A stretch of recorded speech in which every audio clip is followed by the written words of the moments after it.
Rue Bennett's story is often framed as a tale of addiction, trauma, and recovery, but beneath the surface lies something far more complex, a portrait of a teenager wrestling with the weight of existence itself, questioning whether life has meaning or whether meaning is just something people tell themselves to make the chaos feel smaller.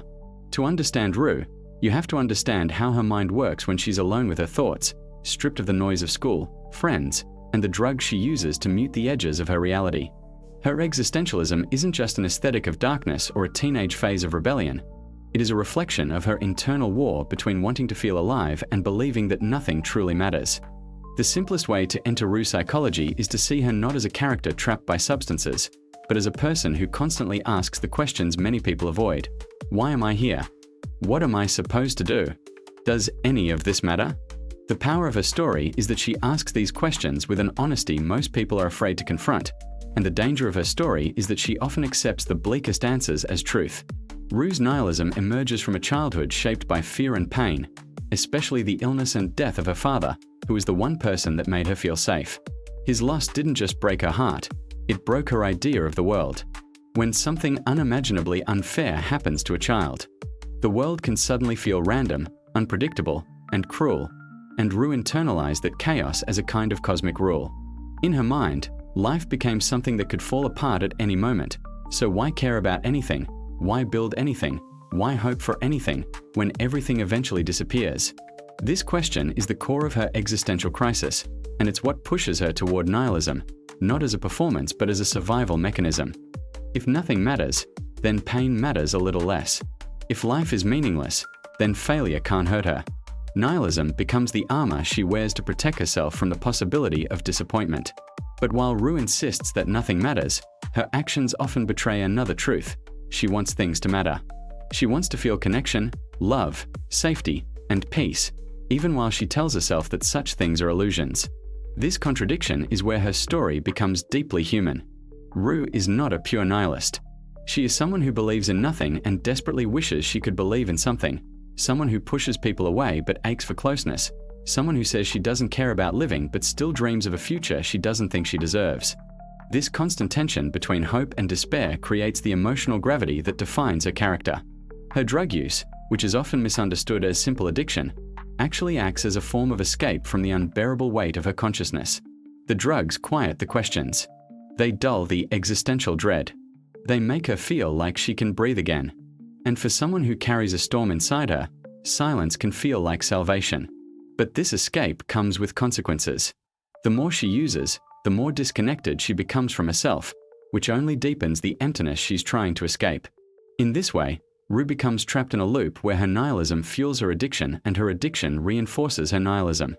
She convinces herself she is a lost cause because believing she is beyond saving makes it easier to surrender to her impulses. Yet, moments throughout her journey reveal that her nihilism is not an absolute truth, but a lens she adopted to protect her wounded mind.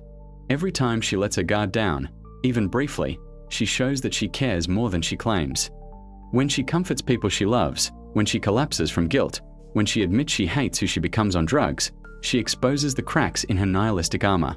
Her existential dread is real, but her desire for meaning is real too, and the conflict between these two forces is what makes her story compelling. In many ways, Rue is searching for meaning while insisting it doesn't exist. She is trying to understand herself in a world that she believes has no answers, which creates a strange sense of freedom and doom at the same time. If nothing matters, she can live however she wants. But if nothing matters, then no amount of love or hope can save her. What she hasn't yet learned is that meaning is not something the universe hands out. It is something people create through connection, purpose, and responsibility.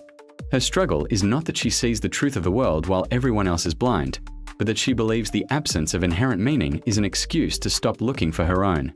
Her nihilism is not a truth. It is a symptom of her trauma, her guilt, and her inability to believe she is worthy of a meaningful life. But the fact that she continues living, continues trying even when she thinks she isn't trying, is proof that some part of her refuses to let go. She is not just a symbol of despair, she is also a symbol of survival. Her journey asks a question that many people silently struggle with. If life has no inherent meaning, what do you do next? Some people crumble. Some people numb themselves. Rue does both. But deep down, she keeps moving, which suggests that even in her darkest moments, she is searching for something: peace, purpose, or simply a reason to stay alive. Rue Bennett's story is a reminder that existentialism does not have to lead to nihilism. The idea that life has no predetermined meaning can be terrifying, but it can also be liberating. It means meaning is something we create, not something we wait for. Rue hasn't discovered that yet, and that is the tragedy and beauty of her character. She is stuck in the space between despair and hope, trying to find herself in the emptiness she believes is inevitable.